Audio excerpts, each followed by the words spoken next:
Good afternoon and welcome to Talk2BeWell. I'm your host, Dr. Robin Henderson with Providence Health and Services. And I'm the Chief Exec of Behavioral Health for Providence here in Oregon. With me today are Sam, Finn, and Vivian. All three are part of the Work to Be Well Student Advisory Board, and they're coming today to talk about life in week 7 of the quarantine and how some of us are now becoming adjusted to life in this new normal, where we're staying home all the time, staying safe, and talking about what that means for us. As a reminder, the information provided during this event is for educational purposes only. It's not intended or implied to be a substitute for professional medical advice, but for me, I've found these talks to be, pretty darn helpful. I'd like to kick us off today by having our guests introduce themselves. Finn, why don't you kick us off? Tell us how you're doing. How are you coping? Sure thing. Yeah, Finn Jacobson. I'm I guess, rising junior now. I identify less as a sophomore at this point. It's definitely way against my nature to be doing this. The last time I was on here, I remember talking about how I just couldn't imagine how this would go on, and yet it did. But I have found that it has given me a lot of time to think and actually work on my mental health. And isolation has its benefits and negatives, but I've found that I have been able to kind of develop different strategies that I didn't have before to keep myself occupied and mentally healthy throughout all of this. Tell us how you're doing. Hi, my name's Samantha Gutierrez. I'm a junior in high school, or rising senior, like Finn said, kind of moving into the next year already. Quarantine so far, or the stay-at-home order, has had its ups and downs, but I think I'm dealing pretty okay with it. Been able to take a break from school kind of in a way and focus more on other hobbies. And Vivian, welcome back. Tell us how you're doing. Hi, can you hear me? Oh, we can. Okay, good. Okay. Like Samantha and Finn said, this isolation has had its ups and downs, and I've definitely started out. I was more on the downside. I was very upset and I was very anxious. Being an upcoming senior, I don't know how college acts are gonna look. It's gonna be my last volleyball season and my last and first tennis season, and I don't know. It's really hard without people to have by your side, while you transition into this very exciting time of my life. But I think as time goes on, I've developed what works for me. I have little spaces now that I can go to be by myself, and I love my family, but it's overwhelming sometimes. And so whether I sit in my front yard or in the backyard, I have little spaces that I can go to just regroup. Yeah. We hear a lot, and people are using the phrase now that we're 7 weeks into this. People are talking about the new normal, and I'm wondering, from your perspective, what does it mean when people say new normal, and is it really new? And more importantly, is it really normal? Go ahead. I think the new normal that people are referring to is a lot of people are working from home now, and I think a lot of people are realizing that they're able to work from home. Some people still like the office, or they still like school, but some people do maybe prefer this new way of working. Yeah, totally echo what Sam said. I think that this new normal, we're finding that we had capabilities through the digitally connected age that we didn't even know that we had. And whether that be a good or bad thing is up to the individual. But I think that we'll come out of this not only much more aware of how we interact with each other, but also when we do eventually get back to whatever we considered normal, whether that be being able to go outside, being able to see people without worrying about killing them. I think that we're going to be much more conscious and even careful. Questions you wonder if the masking will ever fully stop. if the precautions, if the 6 feet, things that have now become ingrained in our minds the last 7 weeks, if those will go away, or whether they will become a cornerstone of our society, of our global community. So I think that when we talk about this new normal, we see that the old normal, when we didn't have regard to the things that that contributed to making this pandemic so large and so horrific, you could say that the old normal wasn't necessarily the best normal that we could have. That's a good point. Yeah, most definitely. Along with being conscious and careful, like I think that we'll be, after the fact, that we'll be a lot more appreciative of the people around us and our support systems, and like being able to not see them has made us realize how much they're involved in our life, and without them, the impact that they can't make because of the, like because they can't be in our lives at the moment.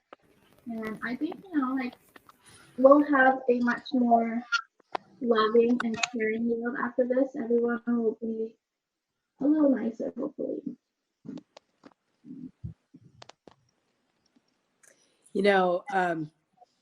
As we're looking at this, and I see that Sam, I think, is reconnecting. Vivian, can you move a little closer to your computer? Make it a little easier to hear you. When I think about the new normal, and you were talking about, Vivian, the people that you haven't seen, one of my questions is, when this is all over, what's the first thing you want to do? Who do you want to go see? Okay, I want to go see my family who live in Vancouver. My goals, but aside from them, I want to see my closest friends, especially the ones that are graduating. So I could give them a proper little send off and say goodbye if they're leaving. And I want to go to the river. I love the river. I love the lake. I love water, the beach, and so. Tim, what are you going to do? It's a question I ask myself a lot, and even with that, I mean, when this is all over, I've said that phrase many times, but this has got me realizing and thinking that this is all over in an instant thing. But I'd say when the restrictions ease, and down the road where we suddenly look around and find that we are able to have a lot of the liberties that we had before all this happened, I think that the first thing I will do is reconnect with the friends that have kept me going through this, whether it be through FaceTime, text, whatever. I think that so much of my lifestyle relied on hanging out with my friends and seeing them, and the routine, of getting coffee after school or after rehearsal. That is what I look forward to most, is returning to my social life, basically.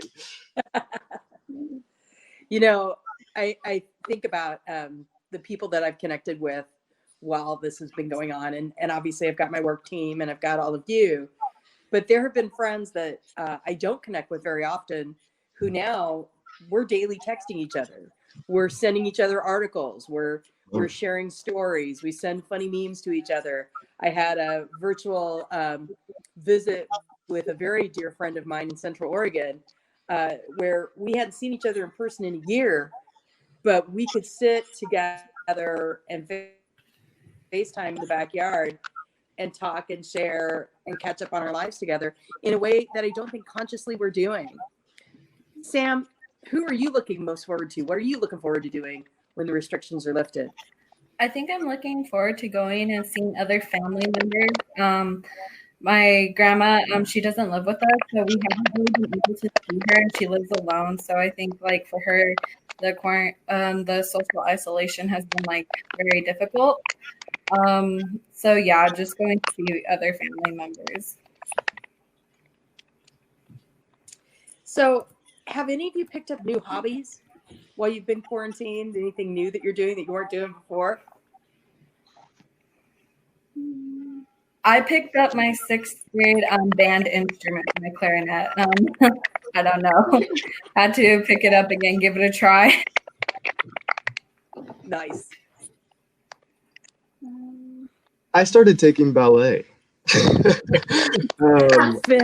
started taking ballet? Yeah, awesome. I did. So, one of my really close friends, she's been dancing since she was 2, like, one of those situations.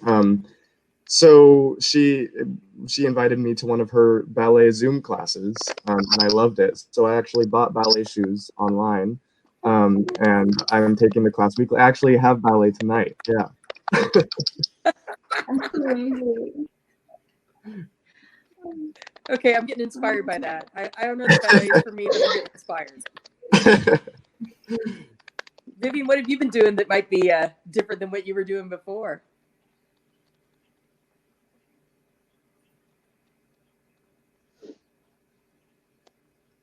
You're still thinking in there. It'll come to you though.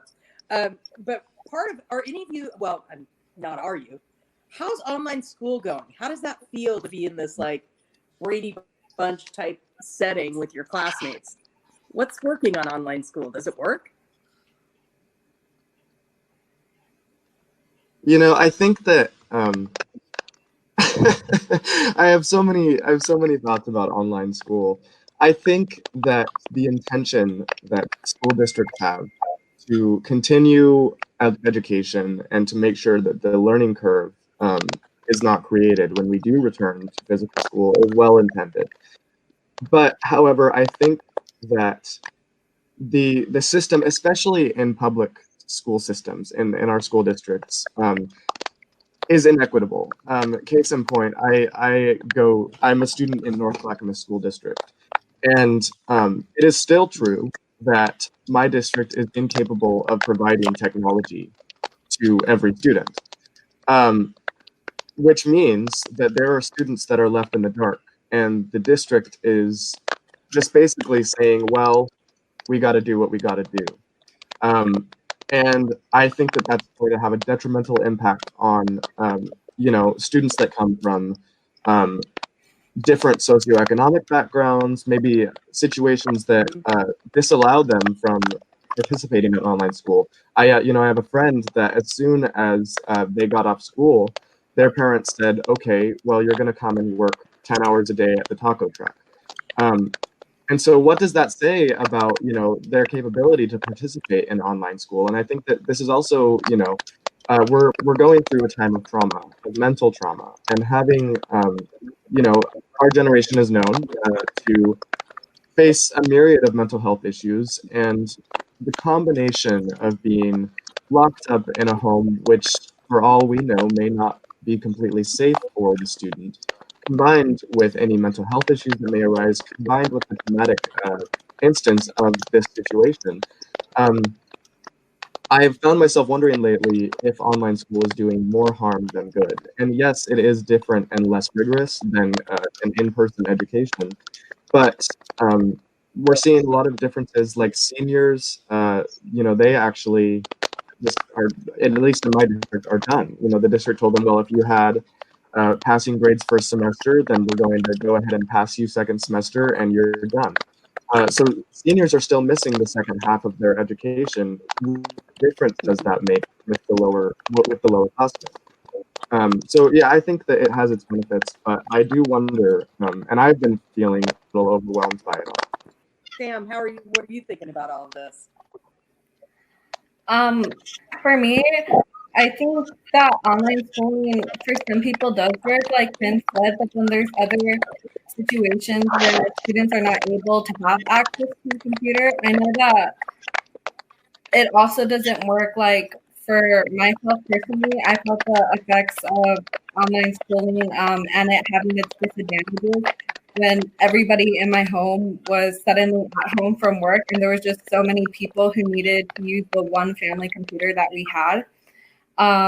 So lucky enough, we were able to get computers from our school district. So that was really useful, but we did have to wait.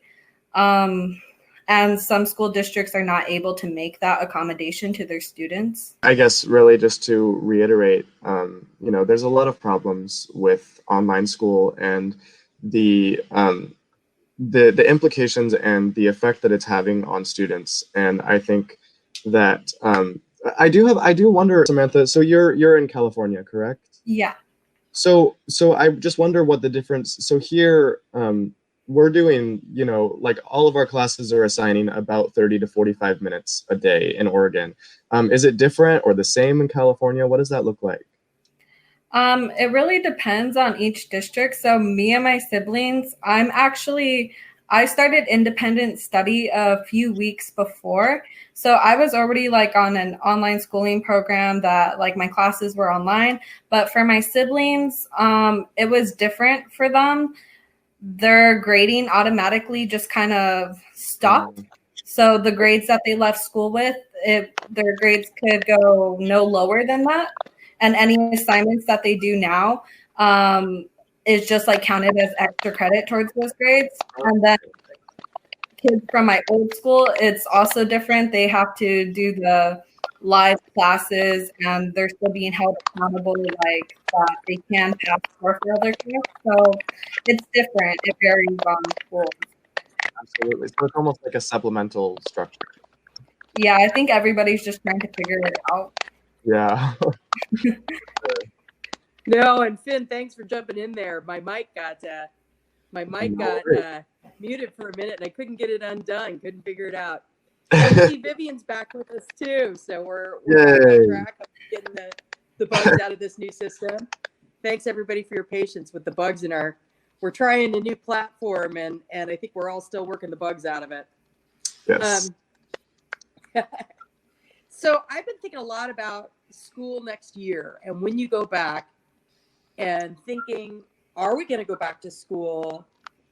What is that going to be like? And one of the big questions in my mind is, what are you going to do differently when you show up as a student leader, as part of your school? What is going to be important to you that first week of school? Yeah.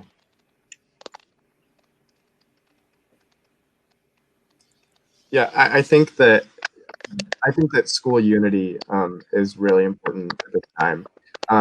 People undermine the benefit of school spirit and of treating school as a community rather than as a place where we're mandated to go, which is it's equally true. I mean, but I think that it's important when we finally, whether that be in the fall or next spring or next year, when we finally are in the place where they say, okay, it's safe to return, I think that collective positivity and creating that community of not only safety, but of comfort and joy in the fact that we can return to life that somewhat resembles whatever normal means to us.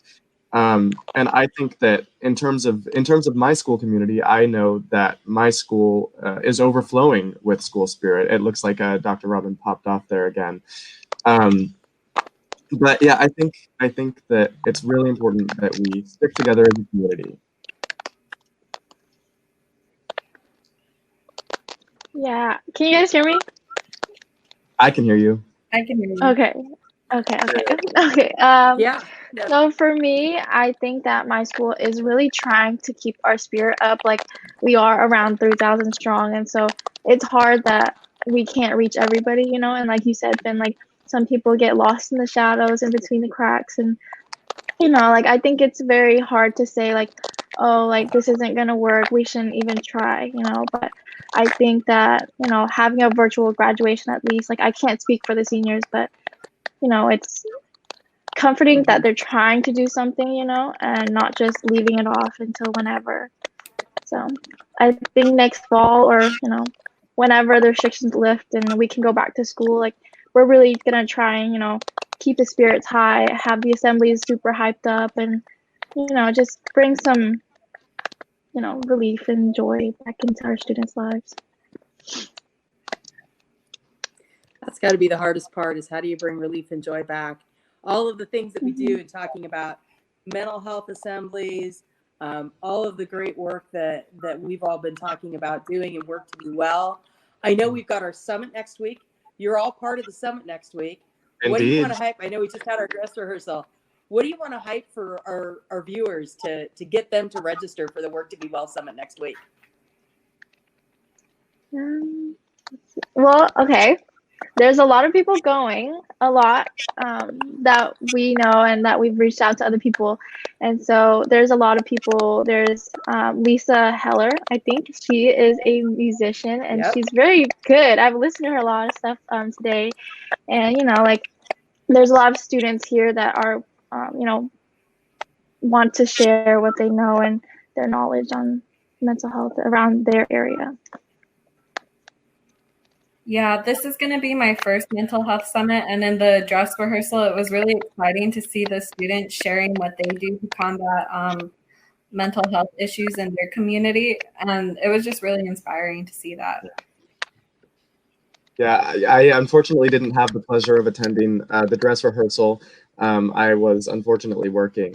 But what I can remind everybody, the Be Well Hub is obviously behind this. That includes not only Work to Be Well, but also OASC and I Can Help. Both organizations who just have, I think, the most energy possible that any organizations could have. Anybody who's ever seen an OASC event, just picture that, but digital. And then just whatever that means to you, just remember that. And I think that it's going to be incredible. I think that it's such a good representation about what the organizations that work with the Be Well Hub have done to come together and show unity and represent mental wellness and leadership. And I think that this is one of the best ways that you can spend your time. And it's not like we all have a lot of other things to be doing, so why not pop in? Yeah. You know, I'm looking forward to seeing Kim Carr from Hashtag I Can Help. Yes. She is a master teacher, and I tell you, I'm so excited. She's going to do a class on self-care and ECPR, how to take care of your friends and other people in a crisis. Yeah, emotional I'm first very aid much looking forward. kit. Isn't that going to be awesome? So good. Shout out to Kim Carr if you're watching this. We love you. And our student host and fellow board member JJ, he's just rolling with that host gig he's got going on, getting the hype in there, getting everybody excited. But I'm very much looking forward to how this is going to roll. I know we're going to do one of those like breakout sessions where all of a sudden 500 people are going to break out into sessions and share to be well with what they're going to do. That I want to see how that works. I'm very excited about the new normal I'm used to go to a conference, and we were limited last year. We did it last year. We had a conference that was so awesome in partnership with the Oregon Association of Student Councils. Hey, Sarah, where we talked about zero suicide and what we could do with zero suicide to help our schools build suicide prevention plans and things like that. And we were limited. You know, we could only have like 130 people because of the size of the room. We can have as many people who can fill this conference, they can all come. And this is the really awesome thing about that. Providence has been a proud supporter in partnership with I Can Help, Oregon Association of Student Councils, and the Wellbeing Trust. And I'm excited that we get to showcase all of you. You're the ones who made Work to Be Well happen. We just are the legs that help pull it together and wrote the checks on the backside. But you all are the ones who made this happen. So huge shout outs to our friends, huh? So as we wrap up today on Talk to Be Well, what piece of advice do you want to leave people with this week on how to stay well and how to take care of yourself as we start going into the next week? Sam, why don't you kick us off? Yeah, sure. I think a piece of advice I want to give people is usually like a lot of us are turning to social media for entertainment, and we see people with like these crazy routines and they're so productive, but it's also okay like not to be productive sometimes, to like take a break and really just process everything that's going on. And I wish people would be more like okay with that. Like it's okay not to do nothing sometimes. Yeah. Yes. Vivian, how That's about you? exactly what I was gonna say. Yeah. That's actually what I was gonna say. You know, just to reiterate, like it's okay not to work out, not to read. You know, like if you just want to lay in bed, you know, take a day or two. You know, just lay in bed, focus on yourself, take a breather. You know, find what works for you, and it doesn't have to be jam-packed day of, meetings and things like that. So Yeah, I think that we're all united in that, because that is also what I was going to say. I think as was mentioned earlier, this is trauma. This global pandemic, this is trauma, and whether you've lost somebody to the virus, whether or not you've struggled with it yourself, or just whether this is all having a mental impact on you, it's okay to be feeling whatever you're feeling.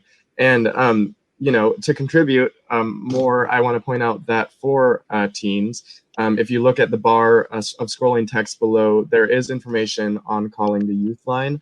It's a tremendously helpful and useful resource. I work there personally, and Youthline is always there. We're still having teens actually go into the office, of course, abiding by socially distant measures, from 4 to 10 p.m. Pacific Standard Time. So if you do need support or you are experiencing that trauma, then either use the information here that you've learned today, or you can look up at OregonYouthline.org. Finn, thank you for bringing up the Youth Line. Again, I want to thank my teens for joining us today, and to everyone who is listening, sending in your questions, high-fiving us on Facebook. We really appreciate you. And if you're looking for help with processing how you're feeling, go to the Work2BeWell website. That's work2bewell.org. There are lots of great tips and tricks there. Call the Youth Line, but most importantly, take care of you, give yourself some grace, and be well. Thanks all. We'll see you next week.